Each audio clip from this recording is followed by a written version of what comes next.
Graças e paz, queridos. Amém? Os irmãos me ouvem bem? Amém. Vamos abrir nossas Bíblias em 1 Coríntios, capítulo 11.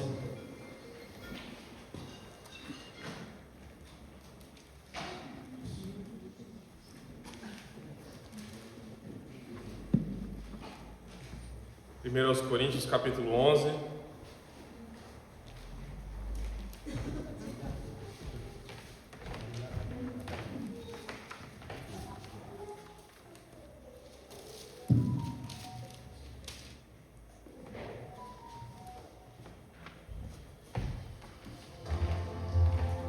Aos Coríntios capítulo 11, versículo 20 ao versículo 30.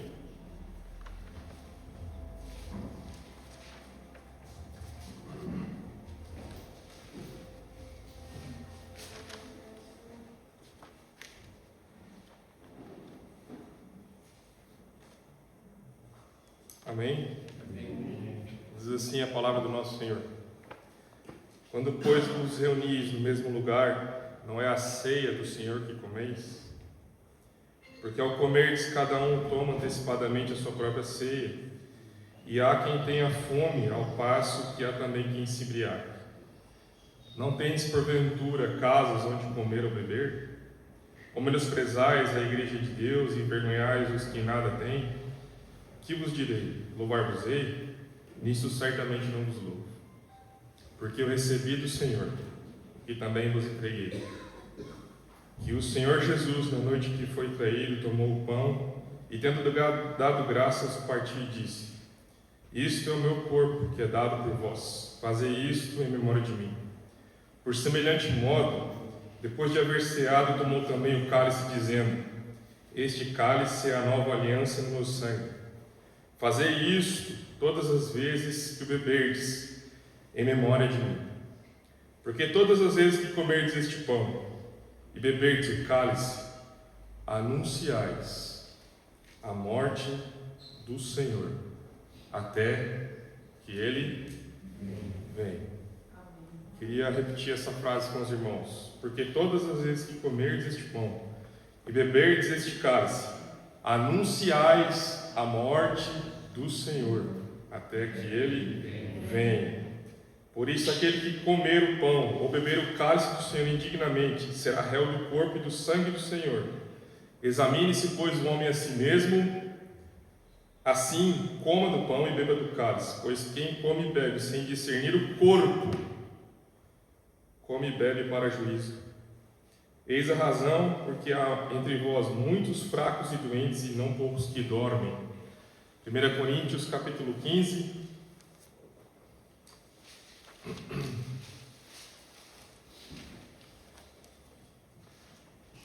versículo 1 ao versículo 4.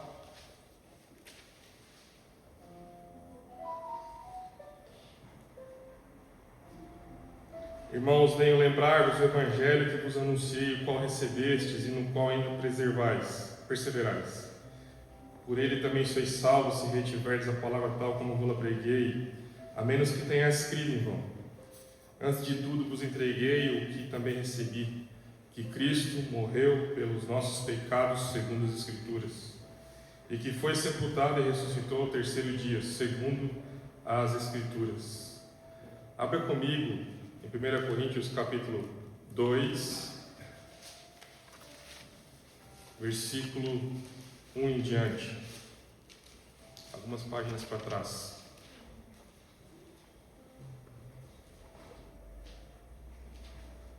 Eu, irmãos, quando fui ter convosco, anunciando-vos o quê? O testemunho de Deus, o Evangelho. Não fiz com ostentação de linguagem, nem de sabedoria humana, porque decidi nada saber entre vós, a não ser Cristo, Jesus Cristo e este crucificado. Apenas mais um versículo, Salmo 34.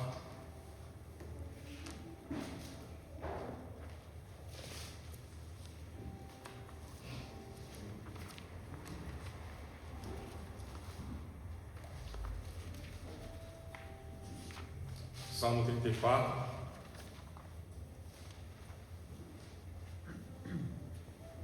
Apenas o versículo 5. Salmo 34, apenas o versículo 5. Contemplai e sereis iluminados, e o vosso rosto jamais sofrerá vexame. Mais uma vez, contemplai e sereis iluminados, e o vosso rosto jamais sofrerá vexame. A quem o salmista diz para contemplarmos? Irmãos, uma alegria estar com os irmãos aqui mais uma vez, hoje, diante da mesa do Senhor. Vocês podem se sentar, viu? Sem formalidades, estamos na casa do nosso Pai, estamos entre os irmãos, estamos entre família.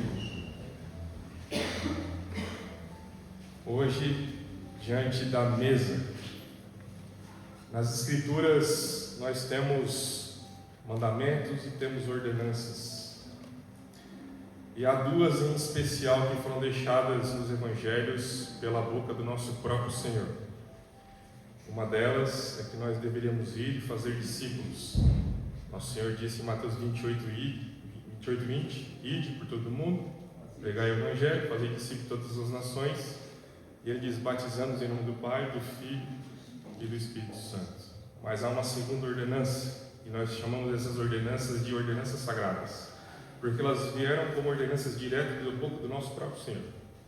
E a segunda ordenança é: tomai este pão.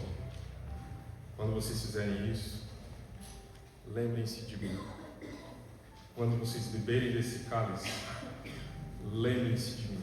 Fazei isto, ele disse, em memória de mim.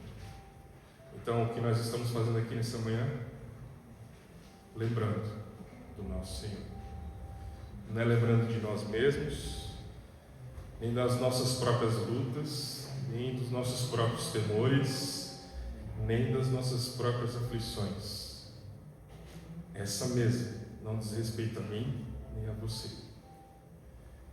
Essa mesa diz respeito a uma única pessoa, Jesus Cristo e este crucificado.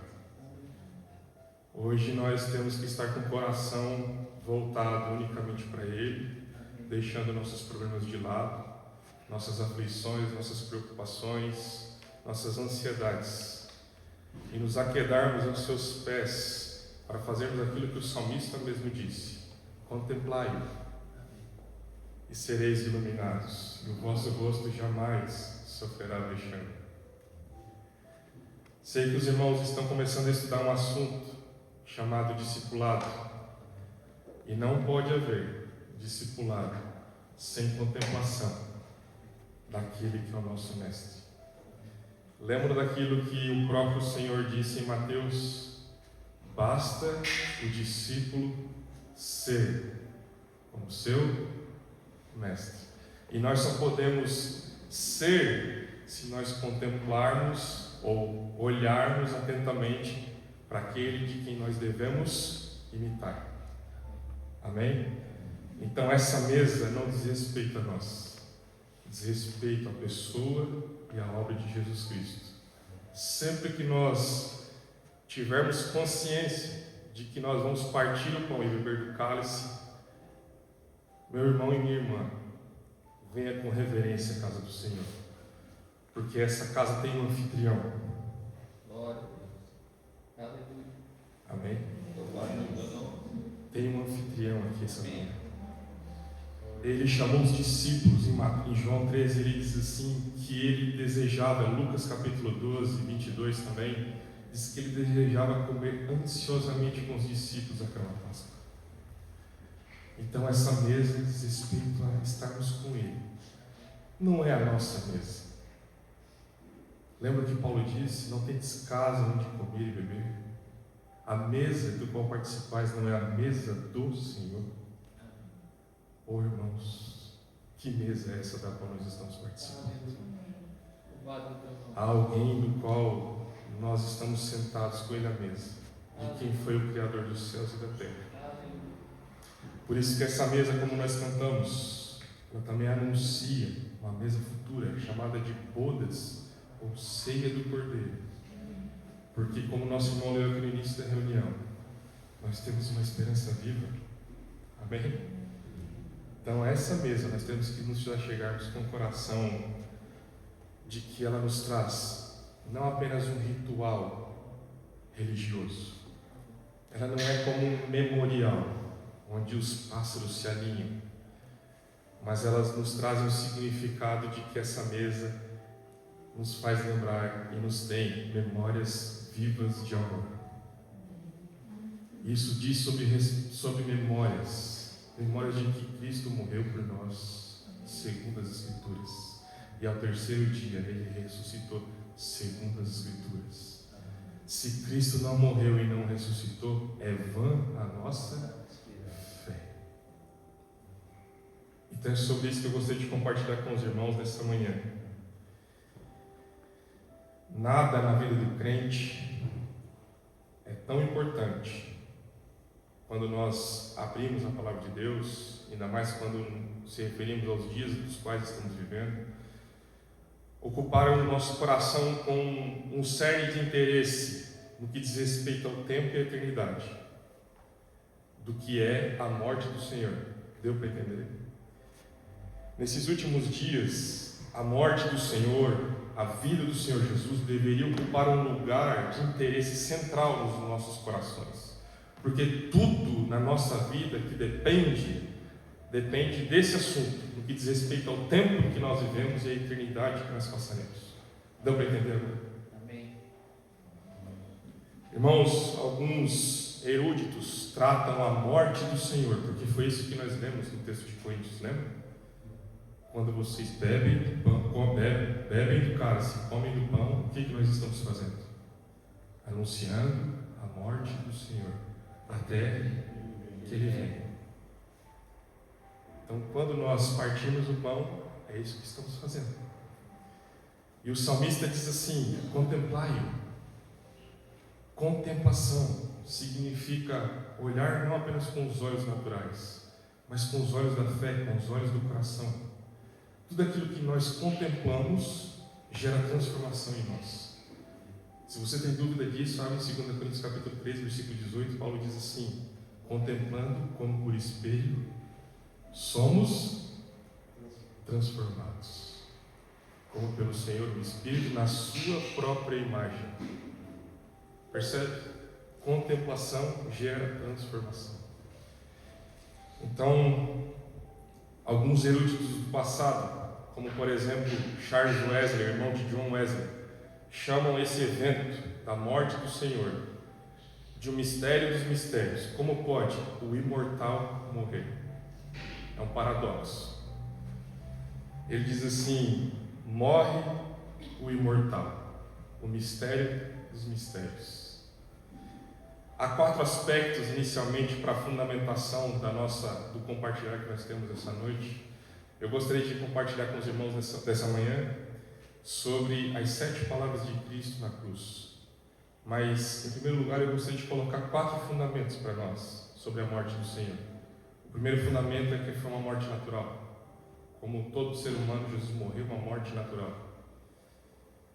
A Bíblia diz que Jesus se encarnou e assumiu forma humana. E diz que a si mesmo ele se esvaziou, a si mesmo ele se humilhou, e ele foi obediente até a morte e morte de cruz.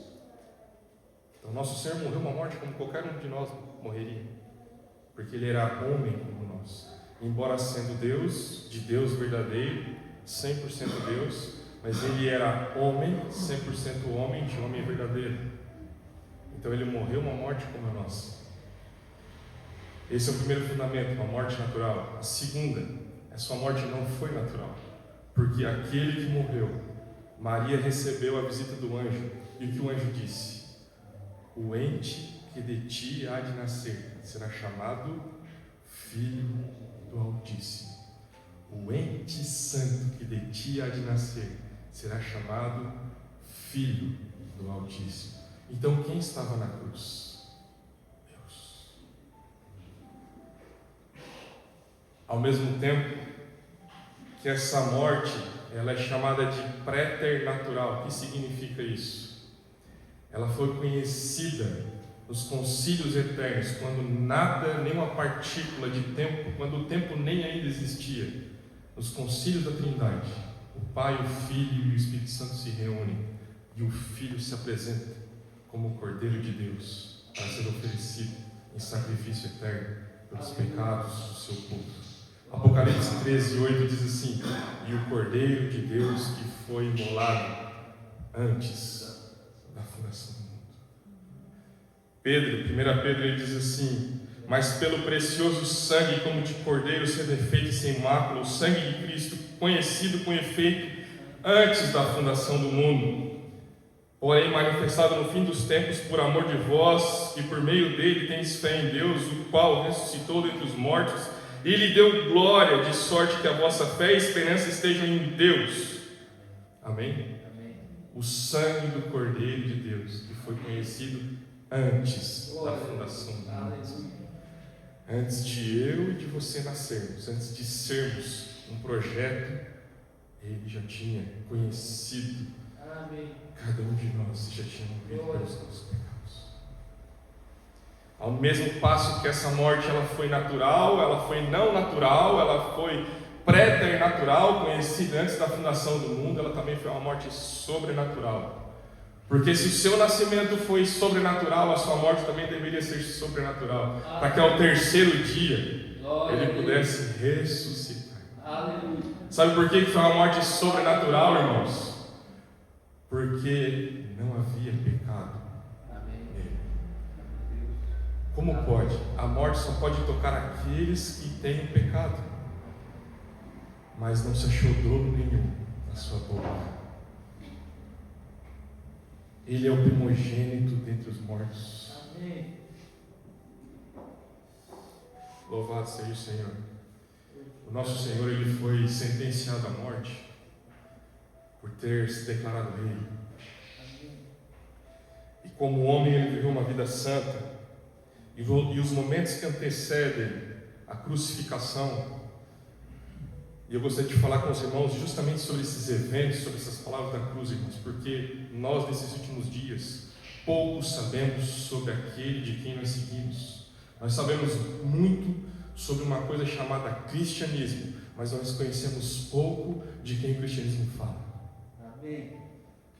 E nós somos um povo que precisamos conhecer mais o Cristo do que o próprio cristianismo do qual nós participamos. Amém? Nosso Senhor foi sentenciado à morte por ter se declarado rei. E ele era um rei. E como rei, antes da sua crucificação, ele passou por uma intensa e imensa brutalidade. Diante de todos esses fatos que eu coloquei para os irmãos, ter nascido homem, sua morte não foi natural, porque dolo algum se achou na sua boca. Aquele que estava entre nós era o Filho de Deus. Seu sangue foi conhecido antes da fundação do mundo, sua morte foi algo sobrenatural. Com base em tudo isso, nós podemos dizer que aquela intensa brutalidade onde os guardas o espancaram com chicotes, com porretes e uma arma chamada flagrum. Essa arma, historicamente, para aqueles que buscam conhecer um pouco da história bíblica, é como se fosse um bastão, e na ponta desse bastão tinha 7 tiras de couro ou de crina de cavalo. E entrelaçada a essas tiras existiam metais, chumbo ou ossos de chifres de carneiro ou de dentes de carneiro. E aquilo, eles surravam o preso com aquilo. E aonde aquilo pegava, abria valas na carne do ser humano. Valas. E o salmista diz: os homens lavraram sobre as minhas costas. E sobre o meu dorso abriram-se longas valas ou sulcos. Por isso que alguns de nós, e aqui eu quero falar algo bem claro para os irmãos, eu não sou contra. Quando nós vamos assistir filmes, séries sobre Cristo, tome cuidado para você não ver algo romântico demais, porque foi muito pior daquilo que você está vendo. As horas que antecedem a crucificação, quando Jesus está no Getsêmani, ele passa por um evento chamado hematidrose, que chama quando uma pessoa ela entra em profunda angústia, ela começa a suar sangue, porque ela tem colapsos, como se fosse AVCs. Então ela começa pelos poros transpirar sangue, porque os vasos começam a se romper dentro dela, pequenos vasos. Então você imagine a angústia do nosso Senhor diante daquele sofrimento. E aí eu te pergunto, o seu sofrimento, qual tamanho tem? Porque Ele deixou a glória eterna. Ele deixou o seio do Pai para viver entre nós.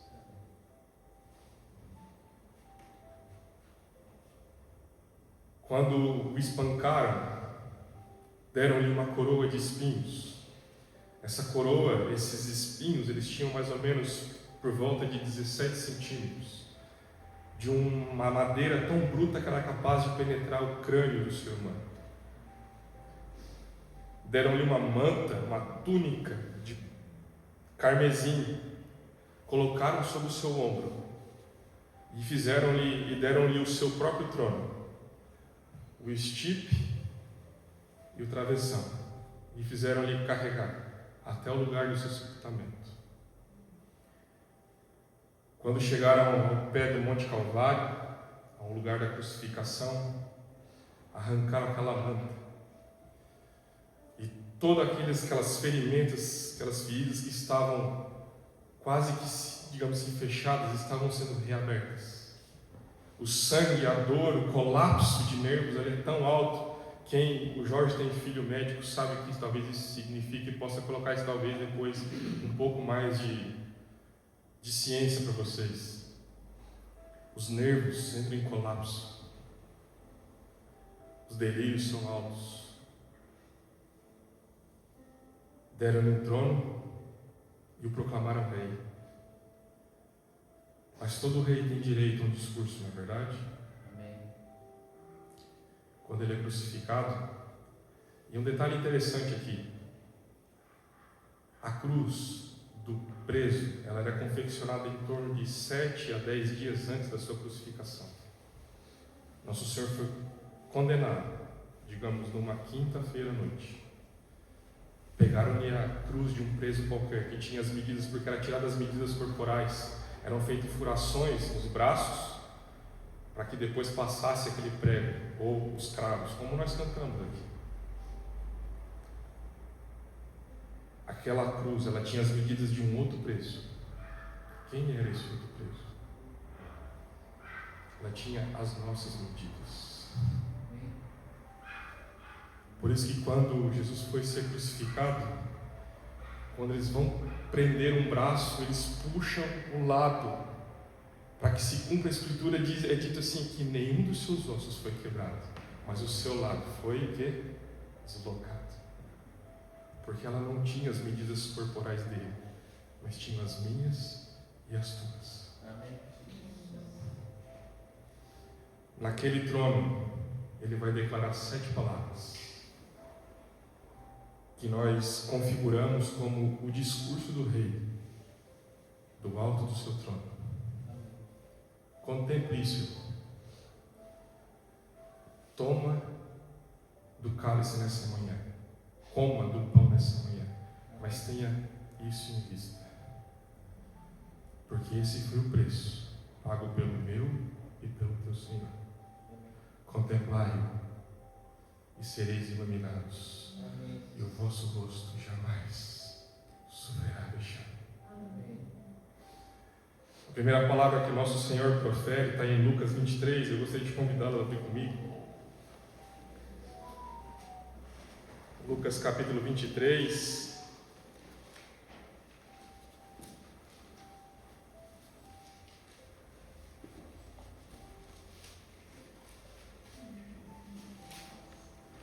Versículo 33 e versículo 34.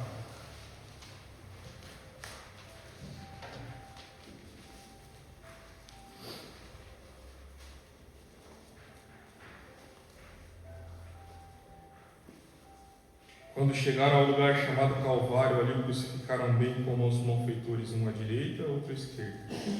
Contudo, dizia: Pai, perdoa-lhes, porque não sabem o que fazem. Então, repartindo as vestes, dele lançaram as sortes.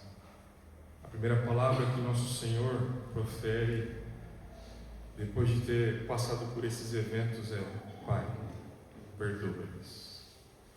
Em Lucas capítulo 3, versículo 21, nós vemos o nosso Senhor iniciando a sua vida ministerial, muito provavelmente aos 30 anos de idade. Idade em que o sacerdote iniciava no templo com os serviços sacerdotais. E nós o vemos orando. É interessante isso, não é? Quando ele inicia o seu ministério, ele inicia com a oração. Amém. Se você quer ser um grande homem de Deus, uma grande mulher de Deus, você precisa orar. Orar e orar. Mas John Bunyan disse uma vez algo, aquele escritor do livro O Peregrino, ele disse: na oração mais vale um coração sem palavras do que palavras sem coração. Então nós precisamos aprender o que significa orar. Não é passarmos 2, 3 horas simplesmente falando, sem sequer sentirmos ou percebermos e ouvirmos a voz e a presença de Deus. Porque oração não é um monólogo, é um diálogo. Aprenda isso. Amém? E para o quarto de oração, nós precisamos desligar os ruídos externos. Amém.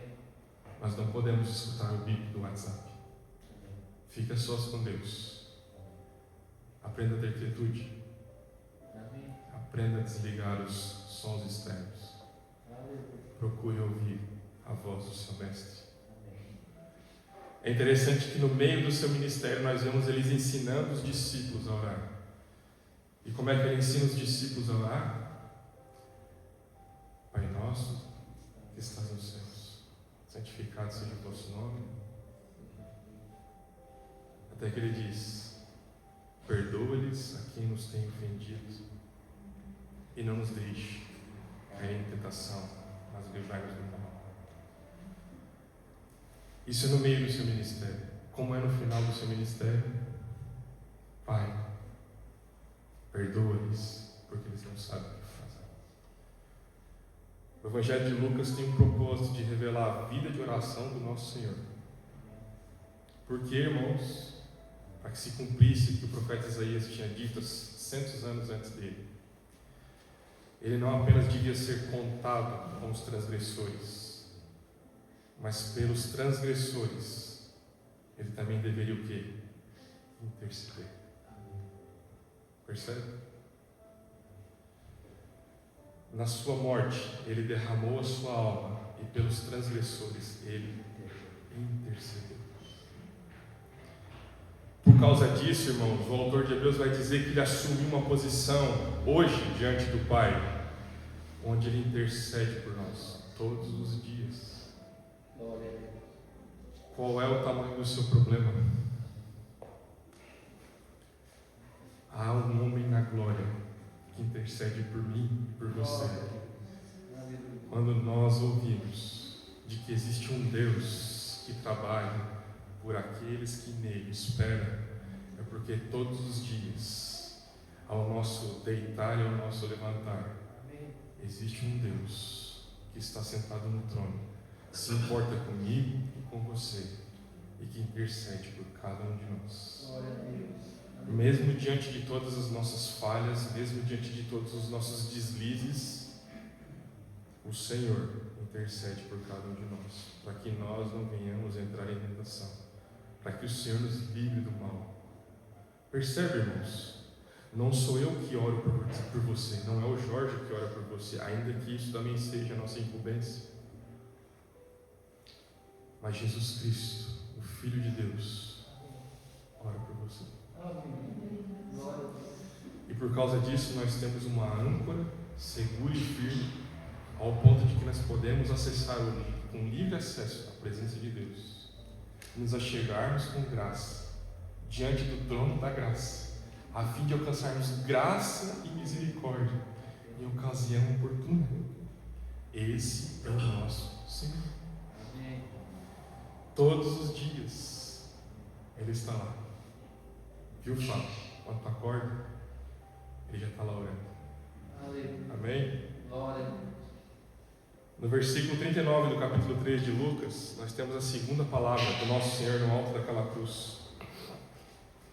Quando ele diz assim: um dos malfeitores crucificados blasfemava contra ele. Sabe o que significa essa palavra blasfemava? Um dos evangelistas aqui vai dizer que um deles praguejava. Existiam dois homens, um à direita e outro à esquerda do nosso Senhor. Nosso Senhor foi crucificado no meio de dois malfeitores, dois bandidos. Um deles praguejava. Praguejar significa amaldiçoar, xingar. Dizendo: não és tu o Cristo? Salva-te a ti mesmo e a nós também. Respondendo-lhe, porém, o outro repreendeu, dizendo: nem ao menos temes a Deus, estando sob igual sentença? Nós, na verdade, com justiça, porque recebemos o castigo que os nossos atos merecem, mas este nenhum mal fez. E acrescentou: Jesus, lembra-te de mim quando vieres no teu reino. Como o Senhor responde? Jesus lhe respondeu: em verdade te digo que hoje estarás comigo no paraíso, não é no reino. Vamos devagar, isso é um assunto para um outro momento. Amém. Há uma distinção entre paraíso e reino. Amém. Amém? Amém. É interessante, irmãos, que, como nós mencionamos na primeira palavra, nosso Senhor não apenas orou pelos transgressores, mas ele precisava ser contado com os transgressores. 700 anos antes, Isaías, no capítulo 53, ele escreve que ele derramou a sua alma na morte, que pelos transgressores ele intercedeu, mas ele também foi contado entre os malfeitores. Por quê, irmãos? Porque não cabia a nós ocuparmos um lugar do qual nós não conseguiríamos exercer um peso. Nós nunca conseguiríamos pagar pelos nossos pecados. Então o que Cristo fez? Nos substituiu. Glória. Aleluia. E quando nós vivemos essa vida de substituição, então podemos provar de uma vida de ressurreição. Amém. Cristo precisa assumir o nosso lugar. Amém? Amém. Louvado seja o Senhor por isso, irmãos. Agora, o que esse quadro tem a nos ensinar? Um malfeitor à direita, outro à esquerda. Os dois estavam à mesma distância do Salvador. Os dois viram as mesmas coisas da crucificação. Porém, um morreu entenebrecido, orgulhoso dos seus pecados, enquanto que o outro recorreu a Cristo, abdicou do seu orgulho. Ele se rendeu Amém. e encontrou salvação. Aleluia. Glória a Deus. Aleluia. Vê, irmãos, o que é a graça de Deus. Aleluia. A graça providenciou e sempre triunfará sobre o juízo. Aleluia. A graça e a misericórdia, como diz o salmista, se encontraram e se beijaram. Amém, Deus. Isso é maravilhoso, irmão. Amém. Esse é o nosso Senhor. Aleluia. A graça providenciou a salvação, a graça operou a salvação e a graça continua a operar a salvação, porque não é por obras, Aleluia. mas é pela fé. Glória a Deus. Não foi pelos nossos méritos, porque por méritos ninguém pode ser salvo. Ninguém tinha a envergadura para cumprir com todos os mandamentos e exigências da lei mosaica, mas ele cumpriu com cada tio daquela lei, e mesmo assim foi contado entre os transgressores, e mesmo assim ele intercedeu pelos transgressores. Aleluia. Mais do que isso, Isaías disse que ele derramou a sua alma na morte e que sozinho ele pisou o lagar da ira de Deus. Por que, irmãos?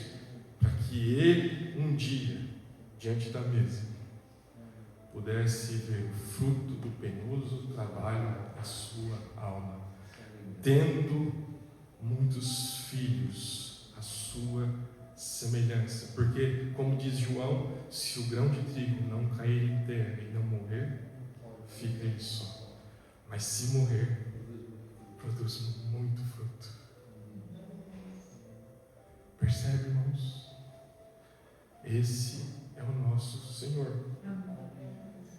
Abra comigo em João, capítulo 19, versículo 25.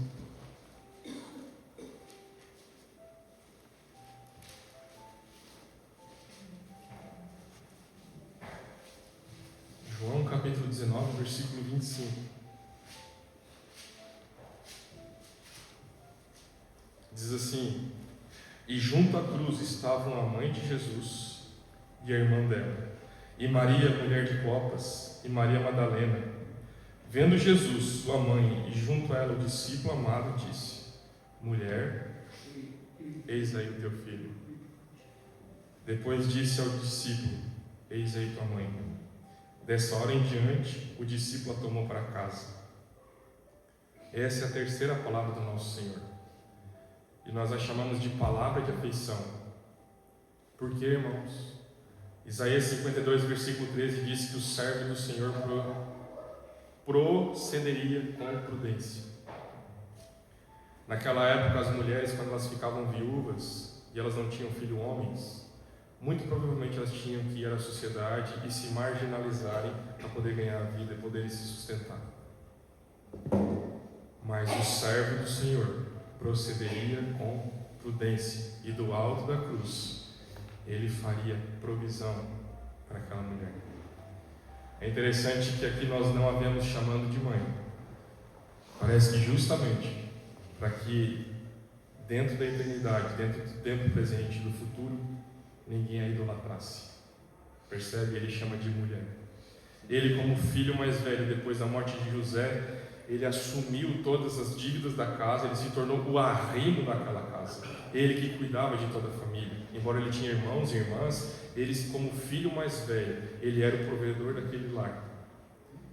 E se ele não fizesse provisão para sua mãe, muito provavelmente ela ficaria às margens de uma sociedade onde as mulheres estavam vilipendiadas e entregues ao acaso social de terem que se prostituir ou muitas vezes trabalharem como escravos para poderem ganhar a vida, se sustentarem.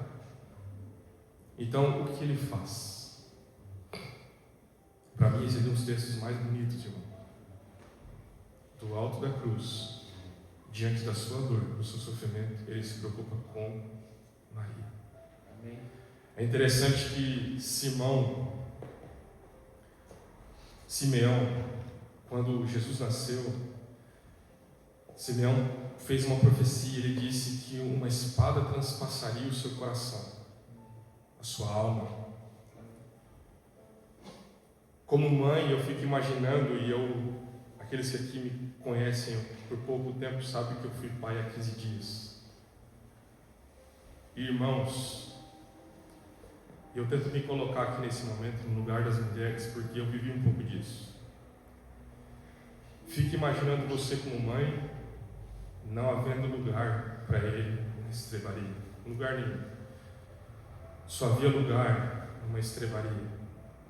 Deitaram-lhe ele numa manjedoura, que é onde os animais comiam. Pense nisso. João foi o único dos discípulos que não abandonou. Muito provavelmente porque ele era menor de idade. E aqui eu queria colocar algo para mim, para você pensarmos. Jesus fez provisão para ela, incumbindo ela aos cuidados do discípulo mais novo. João era aquele que reclinava sua cabeça no peito de Jesus, não é verdade? Era aquele que nunca abandonou. Quando no Monte da Transfiguração ele se transfigurou, quem estava lá? João era aquele que melhor conhecia o amor do nosso Senhor, assim como Maria conhecia seu filho e seu amor também. E eu queria deixar uma palavra para os irmãos aqui nessa manhã. Quanto mais intenso for o nosso relacionamento de amor com o Senhor, mais Ele confiará a cada um de nós suas coisas mais preciosas. Percebe? Maria era algo ou alguém de que quem ocupava no coração de Jesus, porque ele foi a sua mãe aqui na terra. Ela foi a sua mãe aqui na terra. Então ele tinha ela por muito preciosa. Amém. João era aquele que não abandonou. Quando nós não abandonamos os momentos mais difíceis, quanto maior for o nosso amor por ele.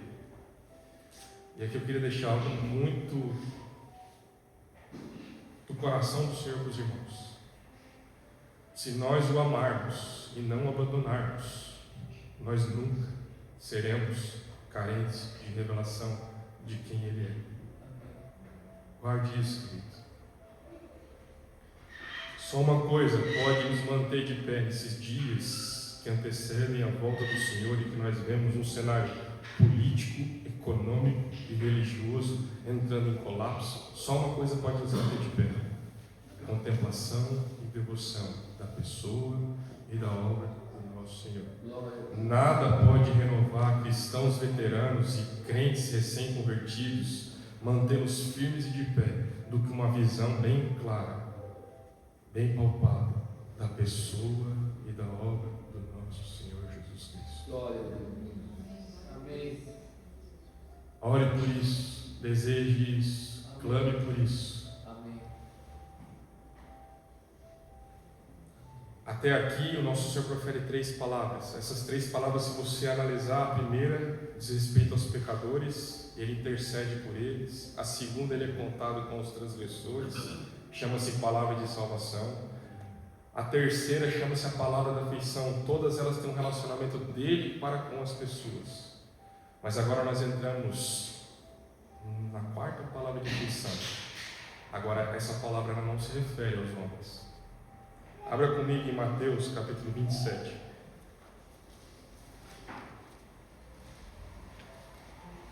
E nós vamos até o versículo 45.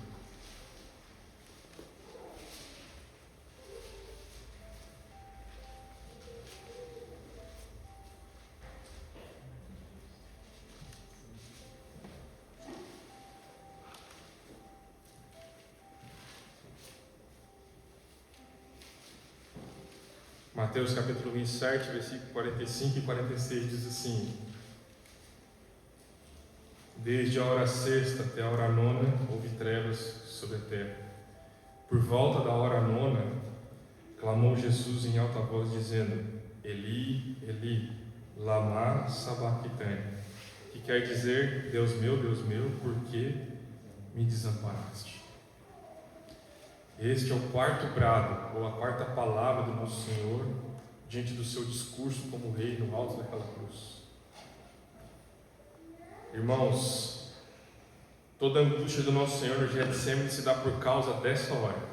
Os irmãos lembram que quando ele estava no Getsemane, ele tem aquela hematidrose que nós citamos aqui no início da reunião, onde ele sua sangue e ele faz uma oração diante do Pai.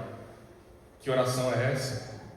Pai, se possível, afasta de mim esse cálice. Contudo, não seja feita a minha vontade, mas a tua. Que cálice era esse? Se referia a essa hora, esse momento da crucificação. O texto de Mateus diz que desde a hora sexta até a hora nona. Dentro do calendário judaico, quando eles vão contar as horas, a hora sexta é a hora do meio-dia e a hora nona é a hora das 3 da tarde. Por isso que nossos irmãos católicos, por assim dizer, eles dizem que Jesus foi crucificado às 3 horas da tarde. Muito provavelmente nosso Senhor foi crucificado às 9 da manhã, percorreu até o meio-dia essas 3 palavras de salvação: Pai, perdoa-lhes porque não sabem o que fazem, hoje mesmo estarás comigo no paraíso. Depois ele diz: mulher, eis aí o teu filho, filho, eis aí a tua mãe. Mas desde a hora sexta, que é esse horário do meio-dia, é dito que houve o quê? Trevas. Pense, irmão. Trevas absolutas em pleno meio-dia. O sol se esconde. Por quê? Porque aquele que está no madeiro é o Criador do sol e da lua. Amém. Contemplai e sereis iluminados, e o vosso rosto jamais sofrerá vexame. É esse Senhor que está sentado conosco na mesa essa manhã. Amém. Glória a Deus. Houve trevas sobre a terra. Por que houve trevas? A Bíblia nos conta que Ele assumiu o nosso lugar de pecador e que todo o pecado, toda a ira de Deus recaía sobre Ele. É dito que no Evangelho de João, logo no início, que assim como Moisés ergueu a serpente no deserto, o Filho do Homem deveria ser erguido sobre a terra.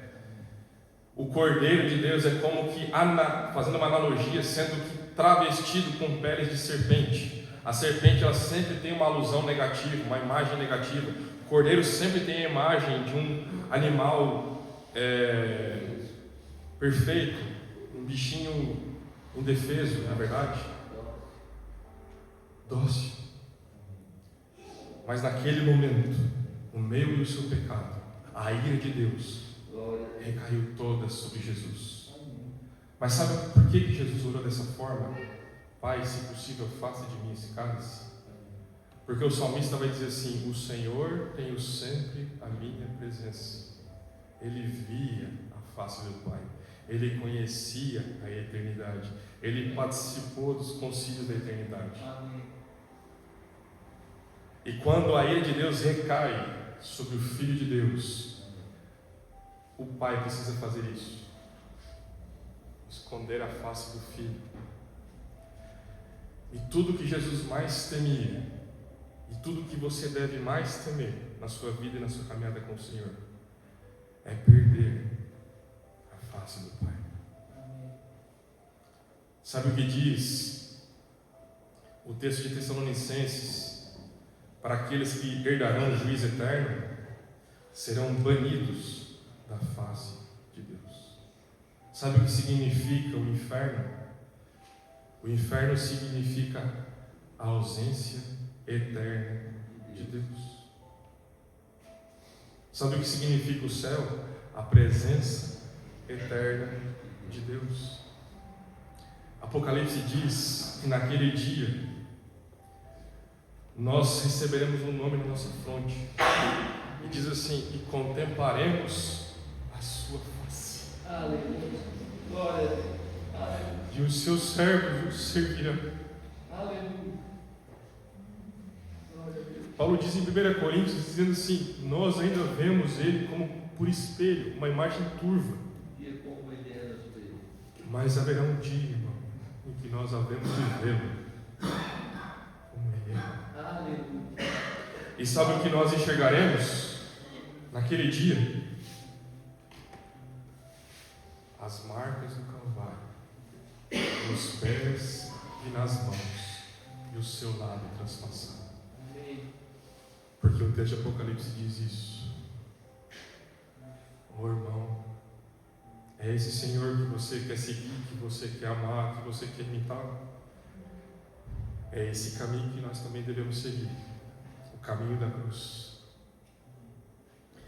Então ele diz: Deus meu, lama sabachthani. Ele sofreu o desamparo do Pai, para que nós, hoje, nessa manhã, fôssemos amparados por Ele. Amém? Amém. Quando você for comer e beber desse pão, não coma com pressa, não beba com pressa. Mastigue, se delicie, desfrute da presença do Senhor. A quinta palavra chama-se palavra de sofrimento, porque em João 19, gostaria de convidar para abrir comigo, irmão. João capítulo 19, o versículo 28 diz assim: depois, vendo Jesus que tudo já estava consumado para cumprir-se as Escrituras, disse: tenho sede. Não é isso? Pense comigo. O Criador dos céus e da terra, quando ele está diante do tanque de Siloé, uma mulher de Samaria o encontra. E ele diz assim: se você beber da água que eu lhe der, dentro de você fluirá um rio de águas vivas. Mas aquele que está na cruz agora diz: tenho sede. A fonte de águas vivas, olha que paradoxo, a fonte de águas vivas diz: tenho sede. Deixa eu te contar algo aqui. Historicamente falando, existia um lugar público, onde o nome desse lugar chamava-se latrina. Era um lugar onde os homens se sentavam de um lado, as mulheres do outro, mas era um lugar frequentado por ambos.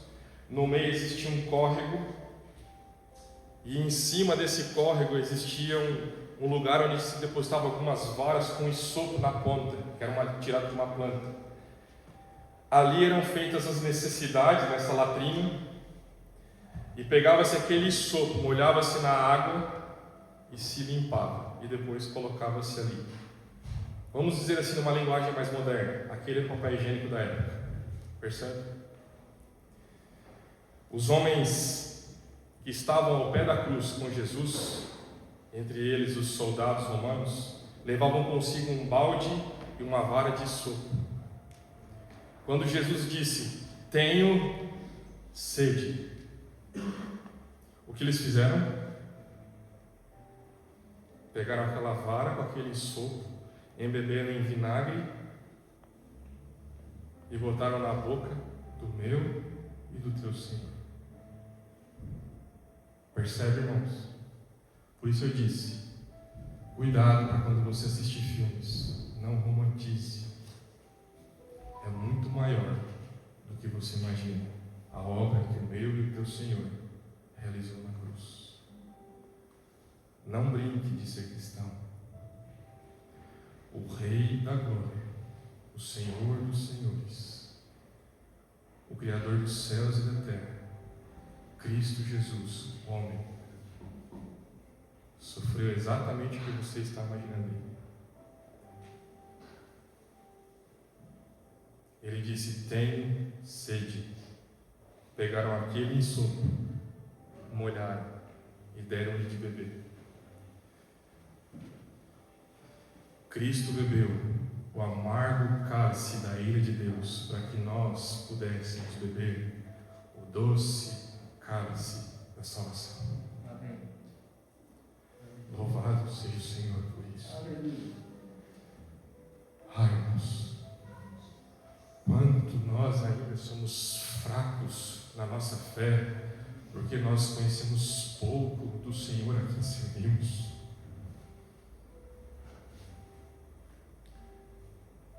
Mas se essa é uma palavra de sofrimento, para todos nós também é uma palavra de vitória.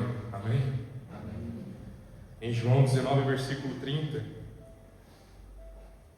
vou pegar o contexto para nós não perdermos aqui. Depois, vendo o versículo 28, depois vendo Jesus que tudo já estava consumado para se cumprir a Escritura, disse: "Tenho sede". Estava ali um vaso cheio de vinagre, no meio de vinagre uma esponja, e fixando-a num caniço de sopo, lhe a chegaram na boca. Quando, pois, Jesus tomou o vinagre e disse: "Está Consumado. em grego significa tetelestai. Existem 4 significados que tipificam o significado dessa palavra.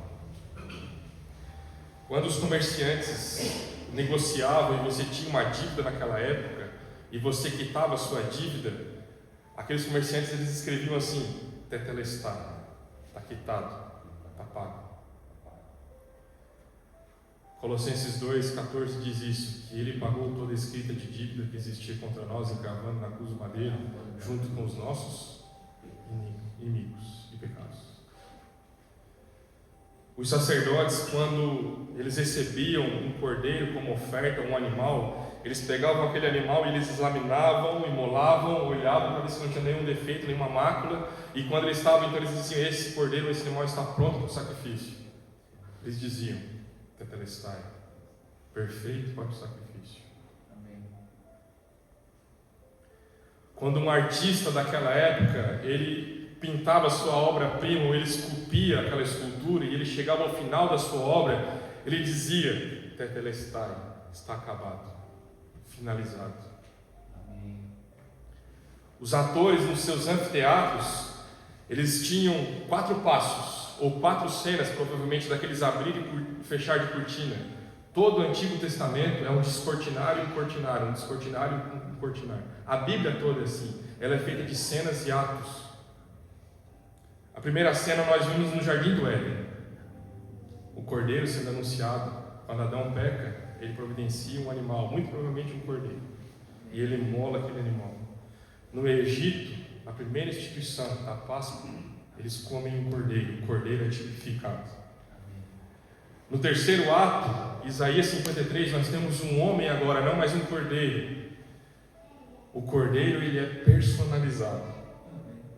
No quarto ato, esse homem que foi anunciado em Isaías 53, ele é encarnado. Ele se manifesta. No quinto ato, nós o vemos na cruz, morrendo no nosso lugar, proferindo 7 palavras. E no ato final ele diz: está consumado. As cortinas se fecharam. Amém. Mas haverá ainda, irmão, um sexto ato, quando haverá uma bodas. E nessas bodas se dará uma ceia, onde haverá um casamento entre Cristo e a igreja e os seus. E nessa ceia Ele nos dará lugar à mesa. Ele se cingirá, Ele tirará as suas vestes, nos dará lugar à mesa e nos servirá. Irmão, irmã, nós podemos desfrutar disso já como antegozo, uma prévia dessa grande ceia nesta manhã. Mas mais do que isso, nós temos uma palavra de contentamento. E a última palavra, a sétima palavra, no versículo 30 do capítulo 19 de João, aí onde nós estávamos. Quando, pois, Jesus tomou o vinagre e disse: está consumado, e inclinando a cabeça, rendeu o Espírito. Percebe, irmãos, que nosso Jesus não morreu como um morto combalido? Se ele baixasse a cabeça naquele momento, talvez ele não teria forças para se reerguer. Até porque a cruz, ela não mata por dor, ela mata por asfixia, por cansaço, ao ponto de você sentar e tensionar os seus pulmões para frente, porque você não aguenta mais o peso do seu corpo. Então é uma agonia terrível. E eles colocavam um banquinho na cruz aqui, onde ele era crucificado. E nesse banquinho era colocado como se fosse um triângulo de madeira para que você sentasse em cima. Percebe o nível de crueldade? De sarcasmo com o preso? Muito provavelmente nosso Senhor sentou e se levantou, pressionou os seus pulmões muitas vezes. Para cada palavra dessa, ele tinha que fazer uma força extraordinária e dar esses brados. Percebe, irmãos? Mas para fechar com chave de ouro, o texto diz que ele não simplesmente morreu. É dito que ele inclinou a cabeça e ele entregou o Espírito ao Pai. Por quê, irmão? Lembra do que ele disse em João 10? Eu tenho poder para dar e para reaver. Ele é o autor e o consumador. Ó, irmãos, nosso Senhor não morreu como um morto desvalido. Ele inclinou a sua cabeça. Ele rendeu, ele entregou, porque ao terceiro dia ele reabriria a vida, para que hoje, nessa manhã, nós pudéssemos desfrutar de vida. Ao comermos desse pão e bebermos desse cálice, nós pudéssemos dizer: Senhor, muito obrigado. Louvado seja o teu nome, Senhor. Obrigado por me fazer parte do corpo. Obrigado por me fazer salvo. Obrigado, Senhor Jesus, por me fazer participar desta mesa. Obrigado por me fazer, como nós cantamos aqui a segunda música, por restaurar-me a comunhão. Nós éramos inimigos de Deus, mas Cristo morreu ao seu tempo por nós, quando nós ainda éramos pecadores. Sabe, irmãos, nosso Senhor não morreu como um sofredor impotente, mas como realmente um Salvador. Ele rendeu o Espírito. para que depois, lá em Atos capítulo 2, ele pudesse derramar o seu Espírito. Aleluia. Sabe, queridos, para concluirmos aqui, porque as horas já são avançadas, não há nada mais nutritivo para a nossa alma cansada, para o nosso desânimo, do que contemplarmos o nosso Senhor. Não são as promessas que nos fazem cristãos, mas é Ele mesmo. São as suas palavras, foi a sua vida, foi a sua morte, foi a sua ressurreição. Lembra do que lemos em 1 Coríntios 15? Se Cristo não morreu e não ressuscitou, então é vã, vazia a nossa fé.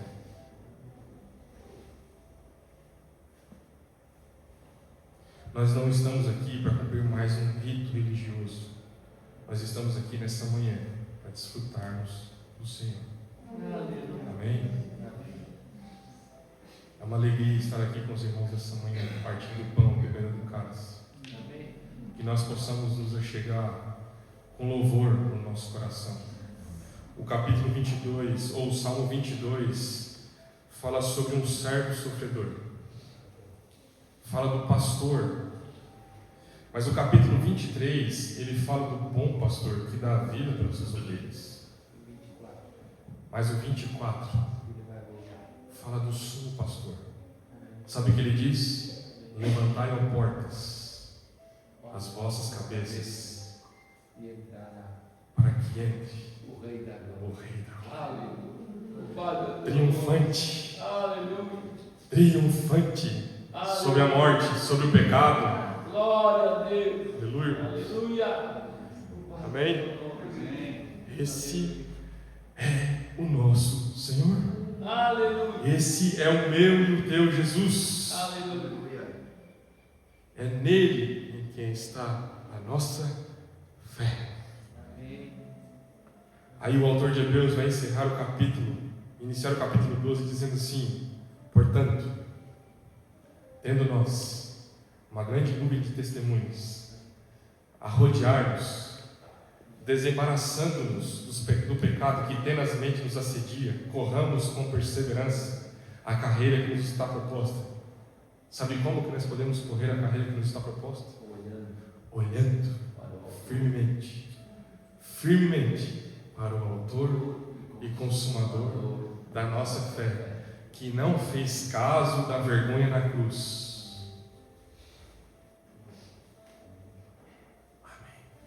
Glória a Deus. Feche seus olhos, curva sua cabeça. Louvado é o teu nome. Louvado és tu, Senhor.